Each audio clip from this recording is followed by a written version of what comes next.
Hey everyone, Matt here, obviously. So I've talked about Aethers Oath before on the podcast and how we've decided to partner with them so we can actually have a really good group of people just taking care of our merch. Hey Joe, hey Mackenzie, how did Aethers Oath get started?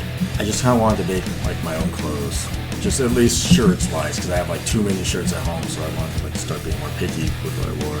But I definitely wanted to tap into like a music market for like people who are more rock and metal oriented, because I feel there aren't a ton of clothing lines that kind of go with that. And when it comes to designs, Aethers Oath is definitely inspired by gothic, hardcore, tarot, and especially the metal genre as well. Looking at Aethers Oath merch, there's a lot of influence in this. And with that being said, how have your customers received and how have they felt about your product? We've had a couple drops so far. In our initial one, everyone was really drawn to it. We dropped a tarot card of our face of Aethers Oath, which is Aether herself, and she's our Reaper. And people have really enjoyed it. We have gotten lots of feedback as far as what people would like to see, what type of merch for both men and women, and it's been really exciting so far. And a lot of people have been asking more about what we're having for the future and what's coming up. With a big future ahead of you and a lot more plans coming through the pipeline coming into 2020, where could everyone go to get their own Aethers Oath branded merch? If you want to do it online, you can go to aethersoath.com. It's AETHERSOATH.com. We have all of our products up there, from stickers, posters, to shirts. Here there, girls and gals. We decided to team up with Aethers Oath because they not only care about what they're doing in their products, but they care about the people that they take care of. That's why we love them. That's why we decided to partner with them.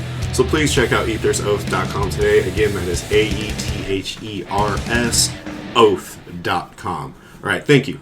Today we're going to be diving deep into the multi-leveled history of Korean horror, a fairly new subgenre that has started gaining international acclaim and helped put South Korean filmmaking on the map. We'll be talking about how these movies can seamlessly blend several genres together, where they take the horror cliches of old, feel fresh, and make you care about them again. How the atrocities of government propaganda buried the dreams and creative freedoms of filmmakers and actors, xenophobia chaining the present views to the horrors of the past, and why American Hollywood is so obsessed with remaking these movies. Now let's get our hands bloody with knowledge and scare the establishment.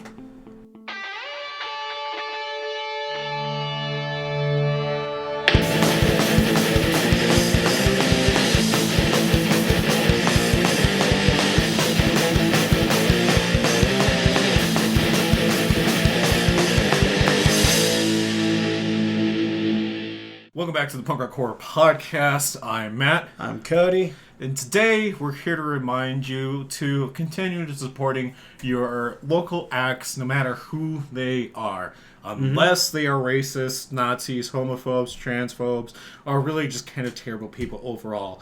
In that case, definitely don't support those people. Nazi punk. Fuck off! And we ruined that song. You know what? I think we made it better. Because it's true.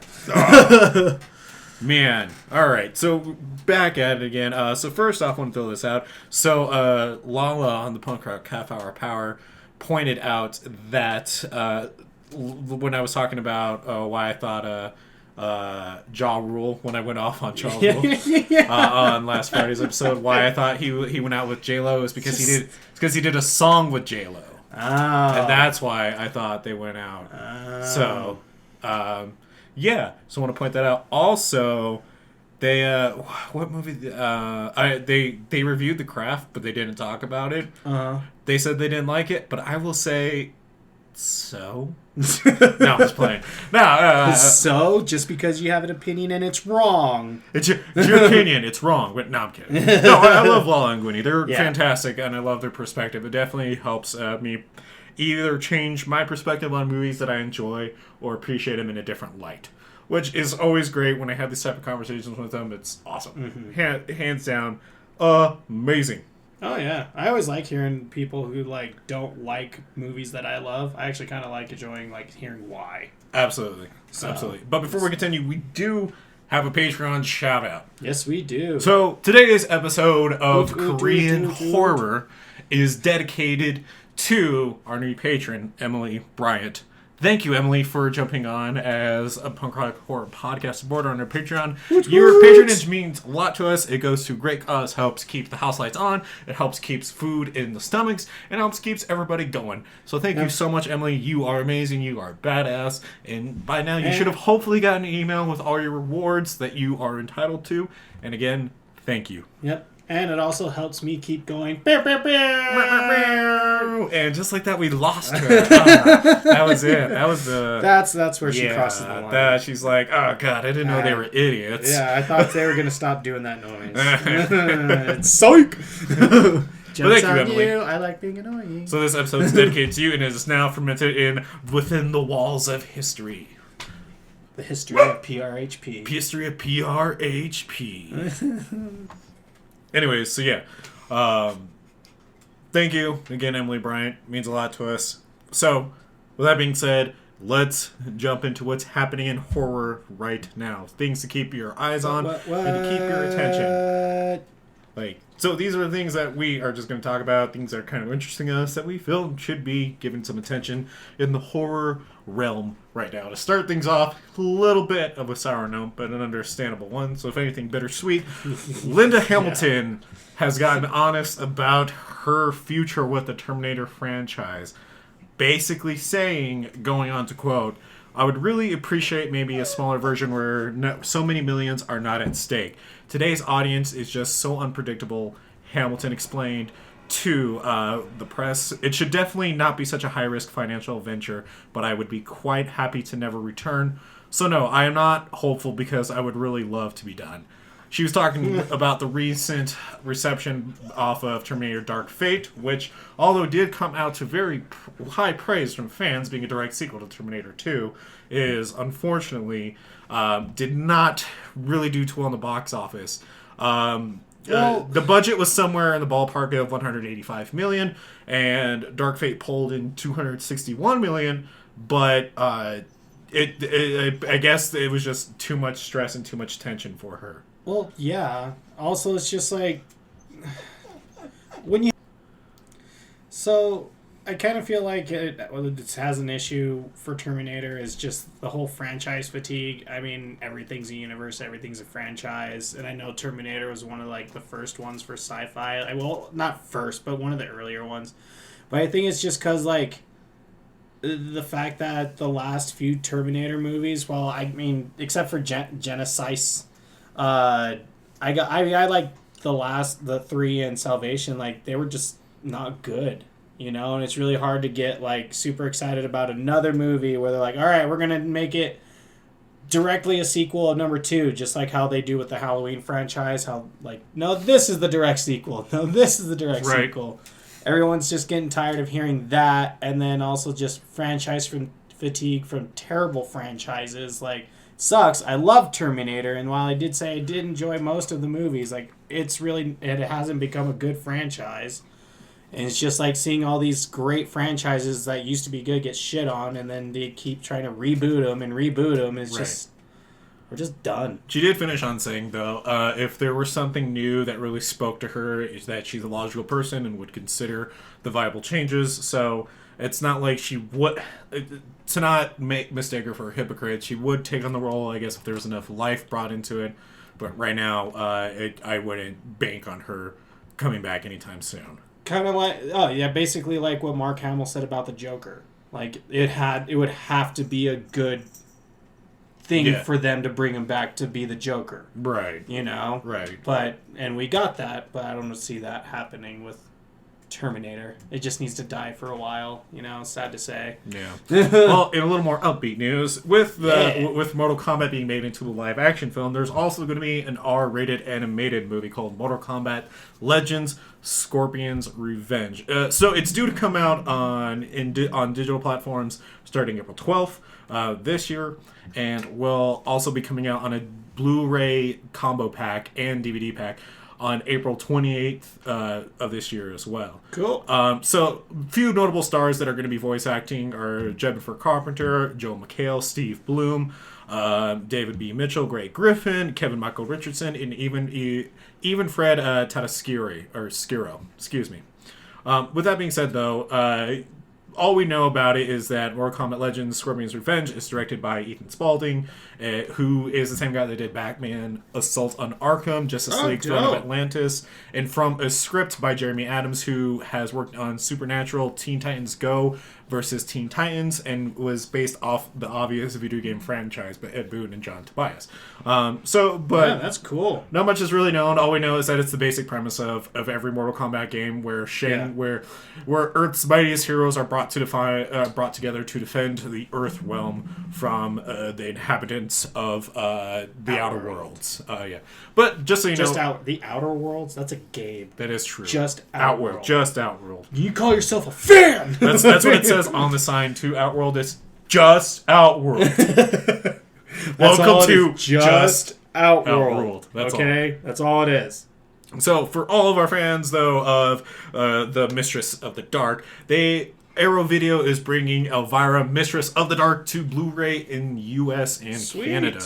And this thing is packed for a must-have Elvira fan. Not only does it bring a new restoration from a 4K scan of the original film elements, but also has high-definition Blu-ray, original uncompromised stereo 2.0 audio, optional English subtitles for the deaf and hard of hearing, introduction to the film by director James Signorelli, and a 2017 audio commentary with director James Signorelli, hosted by Fangoria editor Emeritus Tony Timpone.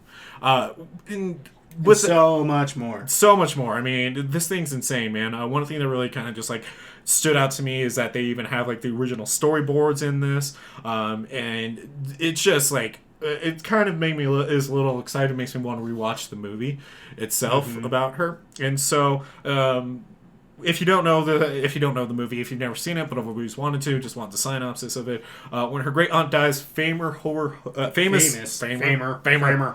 horror hostess Elvira. It's a fake. It's a trap. Famous horror hostess Elvira heads for the uptight New England town Falwell to claim her inheritance of a haunted house, a witch's cookbook, and a punk rock poodle.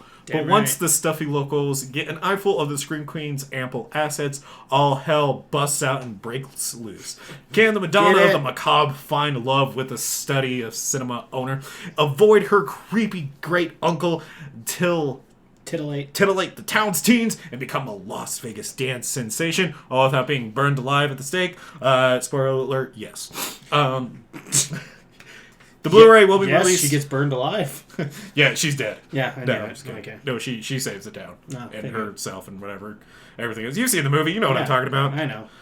The Blu-ray will be released on April 28th as well. Yay! So, in what's kind of terrifying, nervous news, and also news for a show that no one's really asking for, but we feel we should mention it anyways because they're still fans of the movies in general. Yeah. The CW has ordered up a new pilot episode for the Lost Boys TV series. So Why? I don't know, because we covered this a little bit a while ago, but... But as it's coming back in the news, the original pilot episode, which ended up being directed by Catherine Hedrick, has been rewritten with an entirely new cast and will be brought in for this second attempt.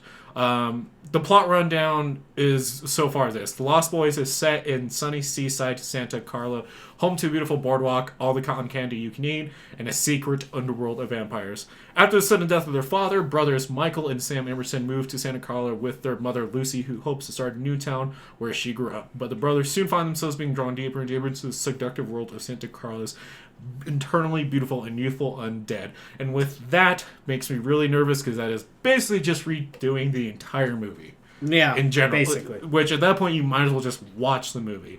Understandably, there are probably going to be differences from the movie to the modern take on it, but I mean, no Corys. I don't know. CW seems to have like a hit or miss when they take on stuff. Arrow, people love Arrow, but at the same time, Batwoman has gotten a lot of negative reviews because it's just terrible. Yeah. It's disappointing. Yeah. Well, okay, it's because they focus on the wrong fucking thing about her. I know, but that's like that's a whole different topic. That's a whole hole that that's we can't a rabbit jump hole. Yeah, we're not getting in. We're not getting out of that for a while. It's just it's the perfect actress to play the perfect heroine. wrong thing to focus on. I don't know about the perfect actress. I don't like her either, but I think she fits. But there's other choices. Yeah, but I don't know. I had this talk with Dev. I don't have a legit reason why I don't like Ruby Rose. It's not like I don't like her person or anything. It's just I don't know. I guess I can't get into her acting. The only time I liked her was in John Wick. Oh, I just hate her acting. Yeah. I think her acting's too one-dimensional. Fair enough. I don't think she really brings enough variety to the screen. Her emotional depth does not seem that far. And so, I think that's why I liked her in John Wick. Yeah. It's because that, and also just, I think is the fact that since she couldn't talk, yeah, she put more into her actual facial expressions and her body actions. And that made that character because since she was deaf and everything also. And yes, so I know she got her starting role on Orange Is the New Black, and that's a series for dramatic roles. Yada yada. Yeah, yada, but and don't Taylor's oh, he's just saying that because she's not talking. It's no, it's because she actually had to act instead of focusing on her talking. I think that's why I like her. I don't know, man. I've never really been impressed by her acting, but then again, it's just my opinion. Yeah. But to end on some great news that we can all be kind of really excited about and hope this happens. Yeah. Happens soon. Christopher Gans says he is working on not just a new Silent Hill, but a Fatal Frame movie. A Silent Hill movie, but also... What? But he's working on a new Silent Hill and Fatal Frame movie. It's been nearly 10 years now since we've had one of the Silent Hill franchise come out, with the last one being Revelation in 2012, which definitely did not come out. That was a terrible movie. Yeah. But the first one's great. Oh, yeah. We reviewed it. If you haven't listened to that, the second one had the potential because the storyline fits a movie. If you played the third game, which the second movie is based off of, and they just shit all over it. Yeah. So... With that being said, he was quoted saying, "I have 2 horror film projects with producer Victor Hadida." Gans told the site, "I am working on the adaptation of the video game Project Zero, known as Fatal Frame in the United States. The film will take place in Japan. I especially don't want to uproot the game from its Japanese haunted house setting, and we're also working on a new Silent Hill." He also added saying that the Silent Hill project will also be anchored in this atmosphere of a small American town ravaged by Puritanism. I think it's time to make a new one. Gans also did go on to describe his experience with making the 2006 movie as being beautiful, and the studio fully allowed him to make the movie he wanted to make. Yeah. As for the Fatal Frame, a Japanese live-action movie was released back in 2014, and plans of a movie for American audiences go all the way back to 2003. So my only fear about the Fatal Frame movie, given I didn't even know that Japan made a live action one, but my biggest fear, I'm guessing it did really well since everyone knows about it. Apparently. But my biggest fear about it is that I just hope it's not just basically a remake of Shudder. Oh, I haven't seen Shudder. The only way you see the ghost is through a camera, and in the game Fatal Frame, you kill the ghosts by using a camera. Yeah. So I just hope it's not some retread of that movie, because while that movie was good, it's just that's what I fear about. It's just because of the same synopsis, but I have faith in him since he did so really good with the first Silent Hill movie. Oh God, yeah. So I think he'll do great. If anybody's gonna do it, bravo, man. Yeah. I want to see it happen, man. I mean, we talk about it so much on the show that we're not getting games. The last time I talked about Silent Hill, anything coming out was my anger with Konami. Konami. Because I'm getting so pissed off because I'm remembering they made a goddamn gambling machine instead of just making a fucking game. Instead of just sticking to PT with Guillermo del Toro. Yeah, because fuck. God. I had a long Hideo Kojima. God, you Yeah. got me doing it now. You that's son how of a that bitch. feels. Whatever.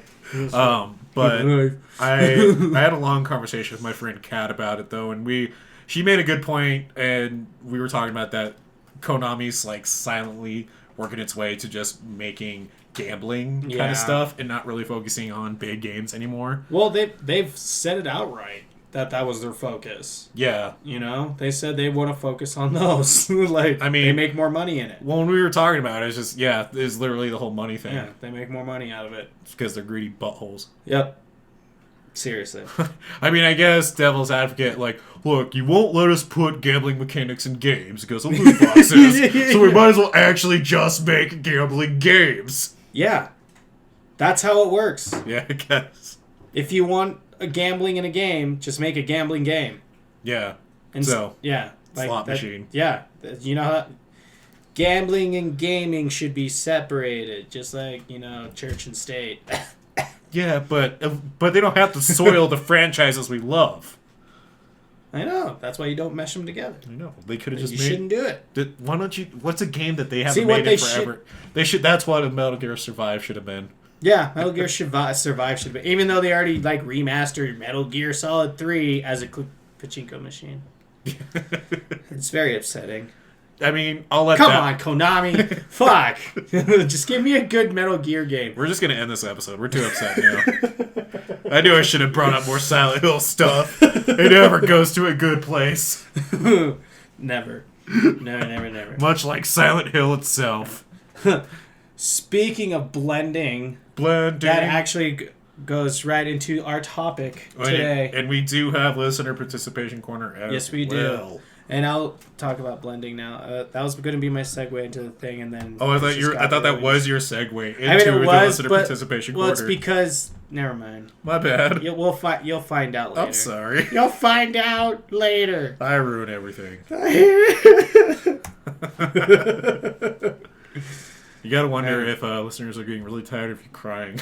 You know what? I bet there's at least a couple of them that are like, yes, Cody's suffers. Let the hatred flow.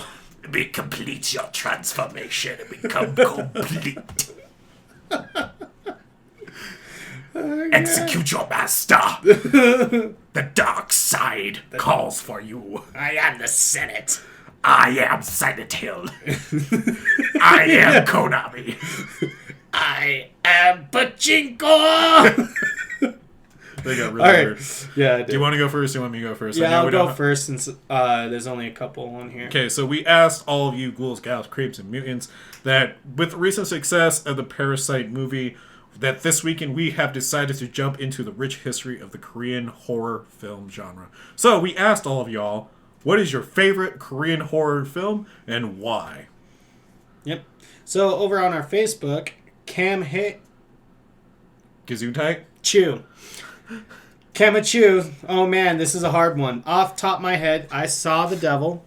That's the title of the movie. Way to save it. I'm going the host. We're ignoring everything that I've said before. The Wailing, Sympathy for Lady Vengeance, A Tale of Two Sisters, and Thirst. Then Matt commented, such a great selection of choices. And then Missy decided to join in. All excellent. The only one I'd certainly add is Train to Busan. For sure. I'd also add in Red Shoes. I like red shoes. Red shoes. And my blue suede shoes. Oh. Well, these shoes make you stab people for money. No, that was probably my worst joke of this episode. A little bit. All right, podcast over. Fair enough. All right, so over on our Twitter, from Crash Palace, at Crash Palace, just one, I'm going with A Tale of Two Sisters. And then on to, from Muse, at Halo Girl 22, I Saw the Devil or Train to Busan. I honestly think I've liked every Korean horror I've seen. From Matt Starfighter, at Matt Starfighter, who I gave a hard time because he said a ton of them. I told him to pick one. Pick one. So he just takes one off. And you're like, no, you can only pick one. Takes another one off. Like, I like how. I thought you meant I have to take one away. I like how I read that up too. I'm like, I really give him a hard time. Just pick one. Just pick one. Like, that's the hard time I gave him. Son of a bitch. From Tracy at Tracy _TR. Train to Busan, The Wailing, Three Extremes, and I Saw the Devil. And then from Garage of Horror That's a good pick. I know, right? I agree. And then from Garage of Horror at HM Horror Garage, Train to Busan as well. Now, if you can't tell, there's a theme going on here. Yeah, Train to Busan is awesome. You should go back and check out our episode where we reviewed that movie. Yeah? Yeah. Do it. Do it. It was in our animated horror that we covered. No, Wait, that was the prequel. That was the prequel. Yep. My bad. That's the Soul Station. Yep. Not Train to Busan. I think that was our zombie. So, I'm going to try this guy's name because I don't know if I'm That going was to... a long time ago. But from Gaily Dreadful is Buried in a Panic... Feast reviews at Gaily Dreadful. That was a mouthful. I Saw the Devil is probably my favorite pure horror because even though it's incredibly long, it never drags and it takes you on a roller coaster of morality. Roller coaster morality, turn, turn, turn. Tell us if we should kill or not. What? I don't know, man. What the fuck was that? Because it's moral, like it's moral compass. I don't know. I could have done better. From Alley Cat at Alley Cat Crumbcake. The host, also directed by Bong Joon-ho, and Thirst by Park Chan-wook. Which, by the way, I'm going to give her a shout out. She mentioned, because she lives in the UK, that they actually recently had a showing of The Host, and it was fully sold out. And I'm just like, holy shit, we need to go to the UK. We didn't know you had badass things like that are going on. And she said that she's a tour guide and would totally give us a tour. Oh, hell yeah. So, I mean, we've always wanted to go to UK anyways, mostly for the punk scene and everything. Yeah. But, like... Even better if there's a growing horror scene. Yeah, hell yeah. And we have a tour guide. And if we do... She's already my favorite person. We got to bring her a shirt if we go. Oh, definitely. Yeah. We got to get that past customs. I'll just wear it past customs. Don't take it off! Like, I just got to hope she's near my size, or else if she's like, not, it's going to be really awkward. We just pack a shirt. That's what they want you to do. Well, how... We're the government watching, okay, man. I don't think we're just going to go... They're only allowed to go there on the clothes on our back. And they're like, all right, so you're going to be here for a week. Hope you brought money for laundry. Everyone in the UK is only allowed one outfit. So if you have to wear something else, you got to throw that outfit away. From Monkey Man Bob at Monkey Man Bob. That is not true. He picked Train to Busan and The Host, but he kept going back and forth. So I'm going to give him both. From Nikhil... Oh, you gave him both, but the other guy can only have one. He didn't pick any. Oh, fair enough. From Nikhil Asani at Kiki Fro. Train to Busan, one of the top for sure. Also, this rare film, Mobius, that played at Venice was interesting as it is silent. And he went to go on to say that the mother in that movie cut off her son's dick. So there's a story there that needs to, that's being told that we're not, apparently paying attention to. Yeah, no dicks for you. I brought your dick into this world. I'm going to take it out. The Creeper at GD fucking Creep with a V does cut Park Chan-wook's contribution to Three Extremes count. People tend to harp on dumplings for the subject matter, but Cut is an absolute masterpiece of minimalist psychological horror with plenty of rapid fire razor blade twists. And yes, it definitely counts. Yeah. From Jonathan Vaughn at, this one's actually going to be really hard to pronounce, Fume _Chomsky, The Red Shoes, Cello. Nice. Someone else got Cello. red shoes. Cello. Cello. And Phone. And lastly, from Mackenzie Lambert at Cinema Mac, The Host. So, bravo. That was definitely that was a lot of love on that one on our Twitter. We had a lot of love on Korean horror. We got, I think, just about 13 to 16 comments on there going on Nice. right now. I got to reply to a few of them. I haven't been able to yet. But Ghouls, Gals, Creeps, and Mutants, thank you for telling us your picks. Thank you for telling us why you love these movies. Thank you for telling us what your favorite are. We actually did have a few people that did say they did not consider Parasite a horror film, but mostly a drama thriller with heavy horror influences. At least that is the argument I made for it. So, but with that being said... If there's a video, you can see I have a happy dance of why people consider it horror. All right. With that being said, we are going to jump straight now into the subject at hand. Yeah. Basically, we're going to be talking all about Korean horror. The past, the present, hopefully the future. Yeah, all of that. And I don't know why bananas. I don't know why I started talking so high on that. Getting And then it just excited. kind of puttered out. Anyway, so Korean, yeah. damn it, I lost my page. There we go. Well, Haha, found it. So, So, no, I'm just kidding. no.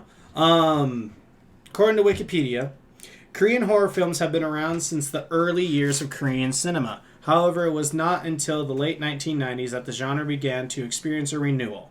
Many of the Korean horror films tend to focus on the suffering and the anguish of characters rather than focus on the explicit blood and guts aspect of horror. Korean horror features many of the same motives, themes, and imagery as Japanese horror.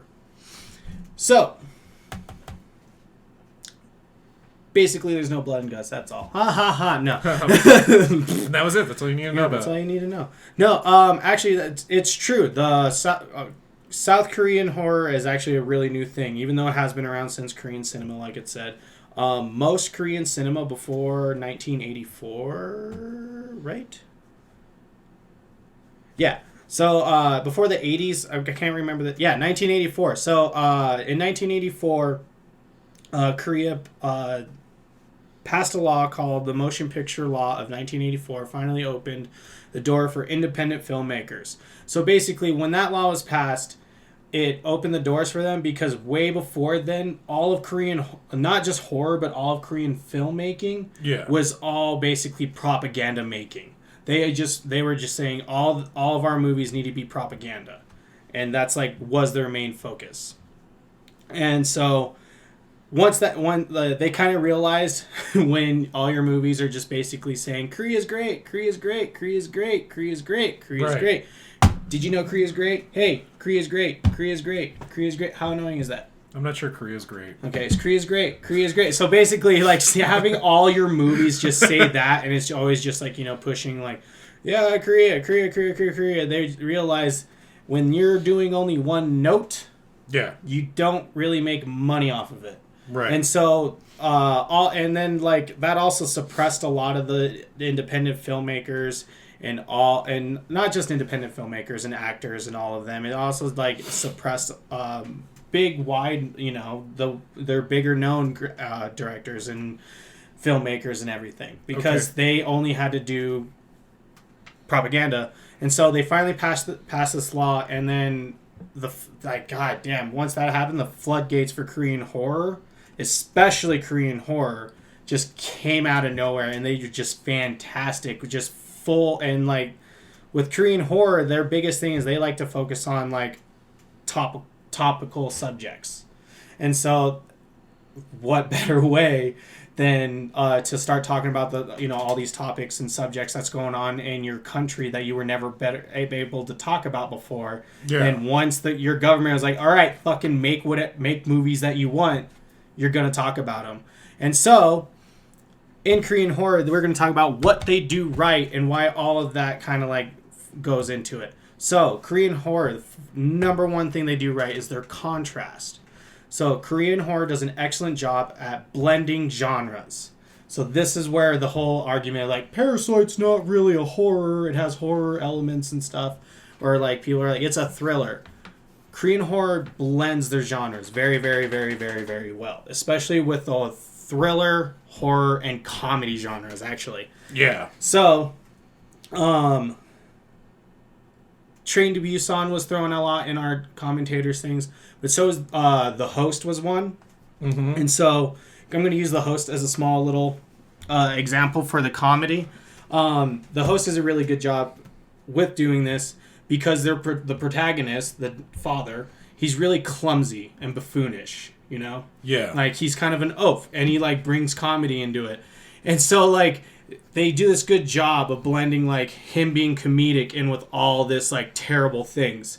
So for instance, there's a scene in there where this tragedy happened, and it's supposed to be, in most horror movies, would be a solemn event. Very, very sad event. And I don't want to talk about what the event is just because I don't want to spoil anything, but the actors in there are so over-exaggerating their emotions that it makes this, what would normally be a solemn, sad event, really funny. Yeah. They're just over the top with their sadness. They're fighting each other with their sadness. They're putting each other in headlocks, choking them out and everything. It's just really, it is just it's insane because it's really funny, but you're supposed to be oh no, I'm supposed to feel terrible at this point. but it kind of lulls you into that like what is it, false gratitude, false sense of safety, false sense of hope, all of that, because like it makes first you try. Yeah. Sorry, I don't know why my heart's like beating really fast right now. Because it's an exciting topic. You do a lot of research on this one. I know. But anyway, so yeah, it kind of lulls you into a false sense of hope by throwing the comedy aspects in these movies. Like, for instance, in The Wailing, the protagonist is also oafish. Like, he falls a lot in the movie, and he trips over himself, and it kind of like makes you laugh at him, and it kind of makes you giggle. But then it lures you into this false sense of hope, and just like, oh, it's time to laugh, giggle, ha ha ha. Yeah. And then shit just hits the fan, and then the terror comes, and it just makes it so much worse. And like, here comes the Charlie Horse of emotion. Yeah, basically. It was just like, hey, you're feeling happy right now? Ha ha ha, terror. Or like sadness, you know, terror! like, and they do a really good job at like just seamlessly blending it. Like for instance, in The Wailing, there's this part where the main guy, he's like falling all over the place and running, and he's scared, and you're kind of laughing at him because he's just this oafish dude. But then within like 2 seconds, you see what he's running from, and it's just terror, and it's like it's this monster, and it's scary, and it's just really good at that blend. Got it. Like in for instance, call back to Soul Station. There's this scene where these two homeless guys are like arguing, and it's just kind of funny how they're arguing and giving each other shit. And then all of a sudden, one of them just starts like seizing and like getting sick, and then you start feeling bad for him. Yeah. And like it makes you feel bad for laughing at that person. Like they do this good play on emotions by blending these genres. Yeah. And so, and also like outside of comedy, Old Boy is another good example of genre blending, because it's considered a horror movie to some because of the extreme instances of violence shown throughout the movie, but it's actually labeled a mystery thriller drama and an action movie, because there's a lot of fighting in it, but it's not labeled a horror movie, but most people kind of consider it a horror movie. Same with the entire Vengeance trilogy, and they're not labeled horror, but because of the extreme acts of violence that you would see in like Hostel, which is considered horror. Yeah. You know?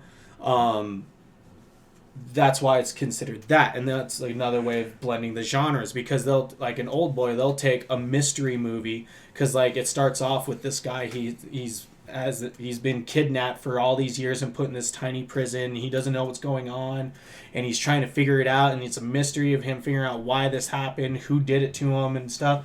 But then it throws in these like super graphic scenes of violence, and it's hard to watch, and you're like, oh fuck, and it makes you feel uncomfortable like a horror movie. Yeah. You know?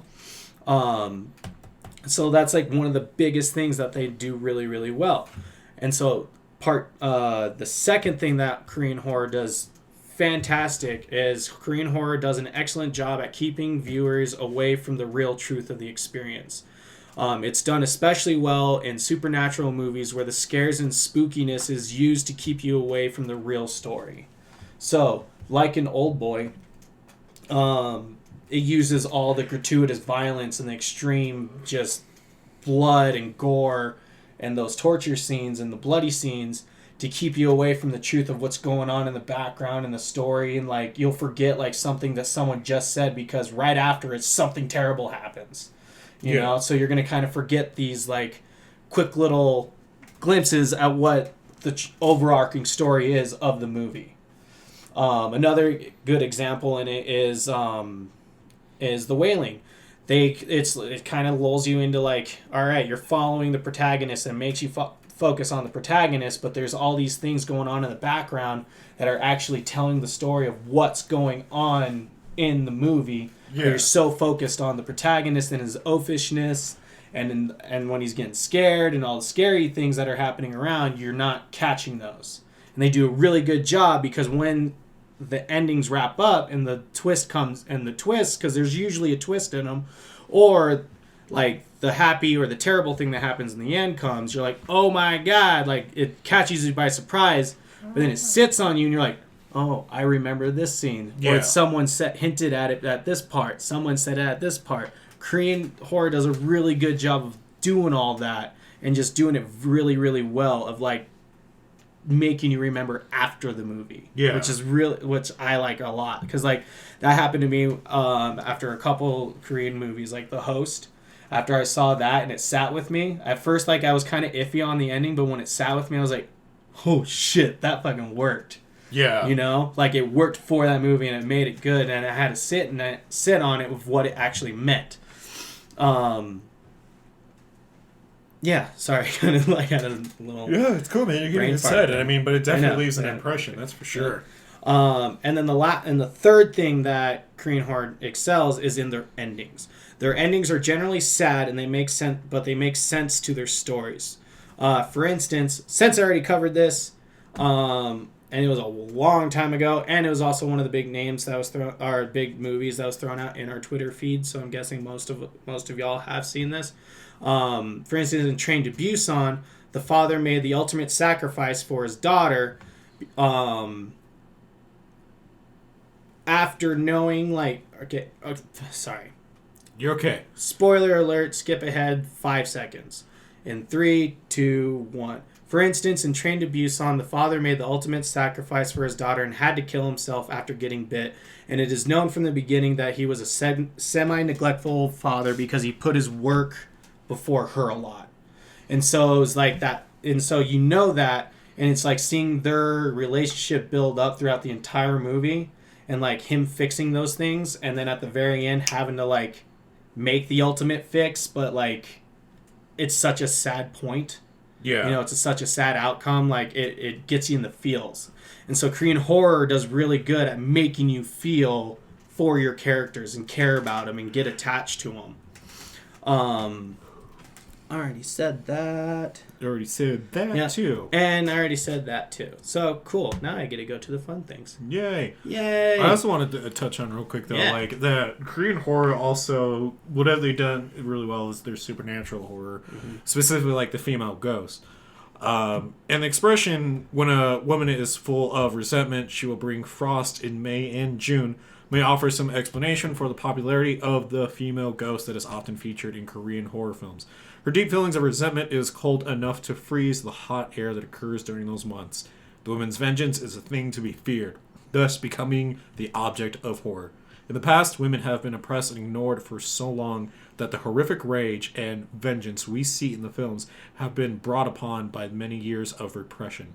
Another belief is that when a female dies before she gets to enjoy the pleasures of marriage and having children, she will not be able to move on to the other side. Instead, she becomes trapped between the two worlds and causes horrific phenomena. The hierarchical domestic status of a man's mother has an often strained relationship with her daughter-in-laws in Korea, and is also used as a means of creating female villains in media. So it's really interesting the type of roles that a female ghost is kind of put in Korean horror as well. Because if like we look at anything, whether it's UK or even just on the US side of it, it's definitely more so a cut and dry kind of deal. Yeah. Like, oh, she never fully passed on, or oh, her body wasn't laid to rest. Yeah. And that's what's really interesting as well, because if you look at like Poltergeist, like that movie is like the example of like burial grounds being desiccated and whatnot. But with Korea, just the fact that it's mostly centered around the repression of a woman in some sort of way, is really interesting in that fact, because we only have very few movies that really touch on that in those type of themes. Yeah, that are made in the U.S. I mean, now's day and age, obviously different. Modern times, that's more touched on, but I'm talking about overall. Yeah, there's definitely a lot more, but I also think overall, and it's just done in such an awesome way in Korean horror. Well, and honestly, in all. Well, it's foreign horror, like Korean, Japanese, like. Well, it gives it a new layer of emotion, and what I thought was really interesting about female ghosts and just even ghosts in Korean horror in general is that you feel more sympathetic and you feel more sorry for them because they tell you why they're still around. Where it's like if you look at Paranormal Activity, it's just like, oh, demon is just throwing people across the room because it's a demon and demon stuff. Yeah. Where demons, witches. Which, on the other hand, when it comes to Korean horror film, you're like, fuck, I can't really blame her for being pissed. Yeah, yeah, that makes sense. You I'm found on her side. You found out the husband cheated on her and beat the shit out of her to death in order to be with the new woman. I'd be pissed too. Mm-hmm. I don't know if that's the actual influence of a horror film in Korea of a female ghost, but I'm not gonna say it's not either. I wouldn't be surprised. Yeah. Well, just also going off of the whole the woman revenge thing. What makes South Korean and also the difference on that and why it's so good is because South Korean cinema. So this is off of an article I got. I read off of Bloody Disgusting. A really good article by Megan Navarro. It was published 2 years ago, but she just has a really good point in this. The article's called Intro to South Korean Horror 5 Must-See Films, but she has a great introduction. And just going off of that, just to add to Matt's really good point, what makes South Korean cinema so different is its hyper-focus on real-life social issues. The prequel for Train to Busan, Seoul Station, was a harsh critique on the treatment of Seoul's homeless population. The Wailing touches on xenophobia. South Korea's filmmakers expertly weave in acute social commentary with the supernatural, thrillers, and gore, and take it a step further by often blurring the lines between genres. Some other notable films that touch on these social aspects that are really good movies for these. Yeah. Whispering Corridors came out in 1998. Is seen as the film to have sparked the explosion of the Korean horror genre. It centers on the theme of schoolgirls and the mysterious other side, but also offered criticism of the Korean school system. A Tale of Two Sisters came out in 2003. It is the highest grossing Korean horror film so far, and the first to be screened in America. It was remade in America in 2009 as The Uninvited. It is based on a folk tale titled Jang Kwa. I'm not going to finish that. I'll do it. Where's it at? Jang Kwa Hong Ryun Jung.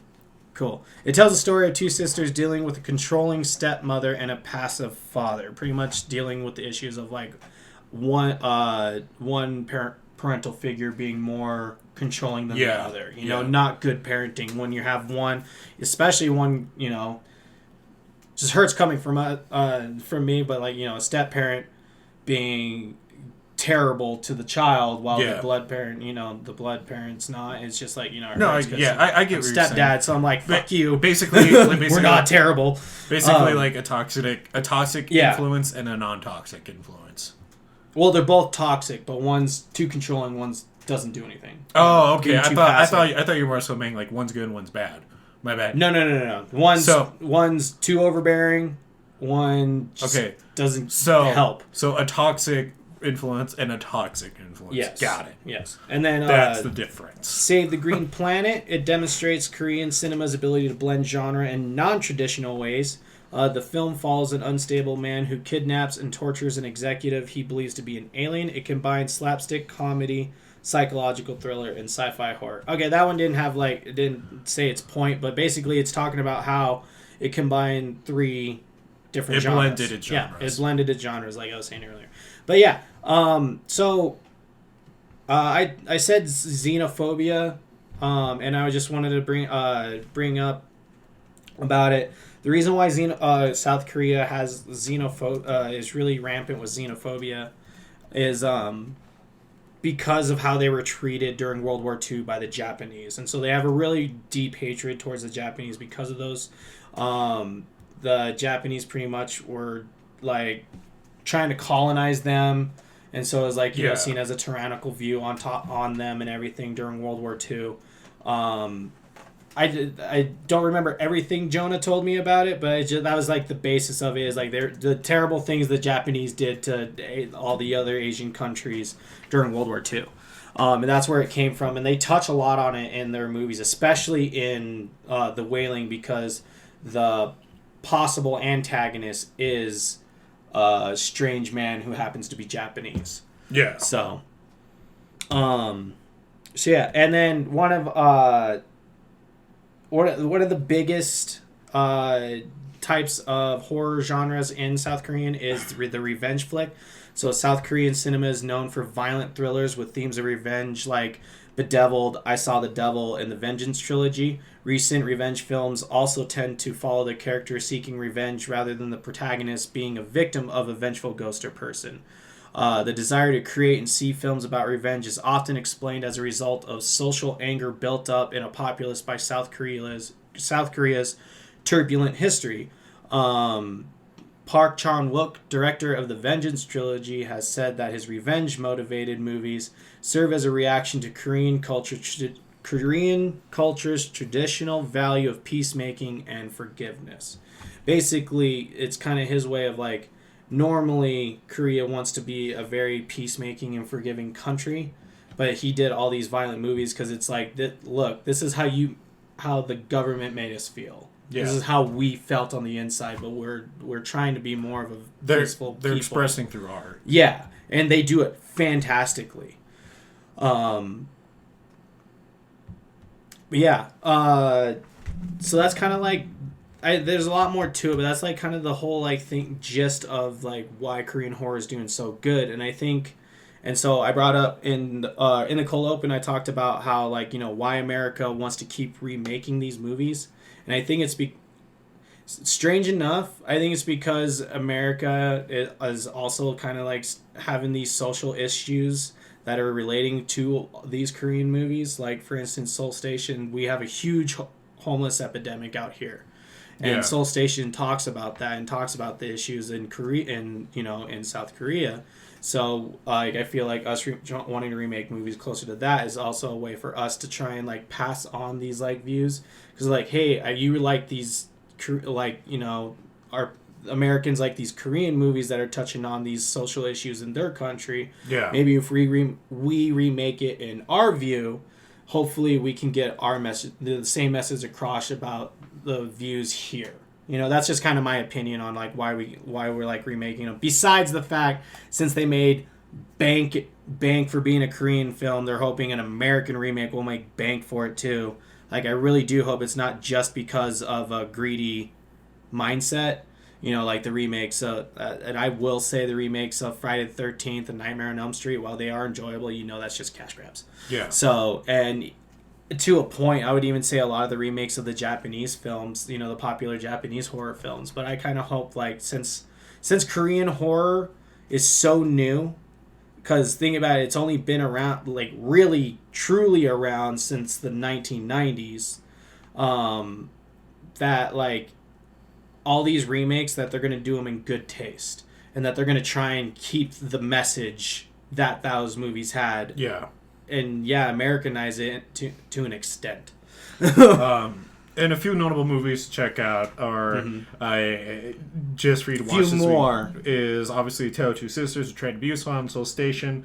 But other ones to check out are I Saw the Devil, Rampant, the Haunted Gonjiam Haunted Asylum, The Red Shoes, Hansel and Gretel, Voices, 3 Extreme, and one that I'm actually really surprised no one mentioned on our listener participation corner, Audition.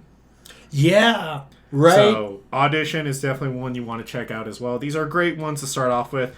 And if you tune in this Friday, we will have even more for you to check out as well. Yeah. But with that being said, I think we're getting close to the end here. And so with that, as we do it, Cody, finish us out. Yeah, just a quick wrap up of everything that we did. So what Korean horror does really, really well is blending genres. So taking two polar opposite genres and mixing them together, or two similar ones and mixing them together and making you feel like you're watching one movie, but it's actually another movie. They do really, really well with their social commentary. And hopefully any remake of these movies that have these deep social commentary meanings will keep that going with them. Just modify it to fit the, you know, like for instance the American remakes. Hopefully they just modify it to where it hits at home for the American audience, but it's not, you know, shoved down your throat. It's more, you know, it's there. You know, like like how they do it in the films, and the fact that Korean horror is still super new. So that's a fun thing. And also the fact that not only is Korean horror new, It is critically acclaimed. Like, there are very few Korean horror films that I have heard any bad things about. And, I mean, it's helping put horror on the map again. Not only just Korean horror, but, Korean horror has helped doing it. It's helping bring about just great film and showing that America's not the only place to get... America and Japan aren't the only two places to get great horror movies. And that great movies can come out of. So I'm happy that we have South Korean movies. Horror movies, they're fantastic. It has been something that's part of the horror medium for a long time now, and it's definitely something that we need to appreciate more. Obvious big names are, Ju-on, The Grudge, and The Ring, for a few, just to name. And That's also Japanese. Not The Grudge. The Grudge is Japanese. Not Ju-on, no. Yeah. I swear to God, it's not. You know what? I challenge you, sir. Challenge has been accepted. This episode will not end until this challenge has been settled. Cody's looking it up now. Gonna find out for sure. Only got so many lyrics for the song that I'm making it up right now.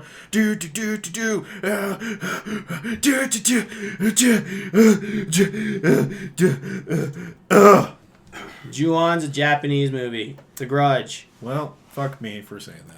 Fucking right. Point being is that we've had Korean horror that has been a staple within our love for horror for a very long time now. No, it's yes, new. Yes, it is. It has new. been in here for a long time now. It's new. 10 years is still long to me. That's...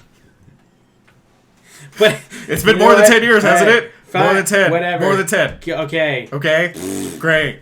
I was going to really try to end on a real nice sentimental moment of just like, Korean horror is really great. You should really watch it. It's definitely going to a little more appreciation. But no, man. First, you couldn't let it go with Ju-on. We could have addressed that next time. That would have been fine. No, fuck that. No. You just got to tear it down the entire way. You know what? I am sick of this shit. I am sick of you. I'm sick of myself. I'm just like... And then I vomit. I'm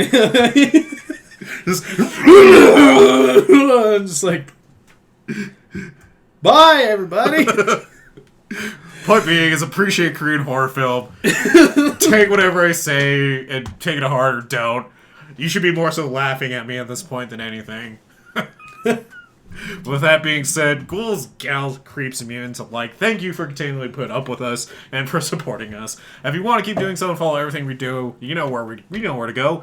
Our Facebook, Punk Rock Horror Podcast, search us up there, or our Twitter at officialprhp, or Instagram, Punk Rock Horror Podcast, #PRHP Podcast. So, before we end out, we also want to clarify real quick. So, as we are still getting used to the whole YouTube format, right now we are coming out with one episode at a time. And by that, I mean one video of just our Friday episodes. Yep. Currently, the reason we're doing that is just to technical limitations on our end. As we get more comfortable with this and we know more about what we're doing, we will get more consistent with coming out with video episodes for every episode that we come out with. But right now, going forward, our Monday episodes will strictly stay as audio, but our Friday episodes will have video and audio. So please go over to our YouTube, like and subscribe, check out our videos, leave us some comments, let us know what you're thinking, let us know how you feel about our subjects, and we will actually communicate with you. If you want to consider what we're doing, if you want to consider supporting us and everything we're doing, please go over to our Patreon, patreon.com/punkrockhorrorpodcast, or go over to our website, get yourself some merch, or at the punkrockhorrorstore.com. Ghouls, gals, creeps, and mutants, thank you again so much. Please feel free to reach us. Leave us a rating on iTunes. And with that being said, we will talk about horror with you next time. Bye. Bye.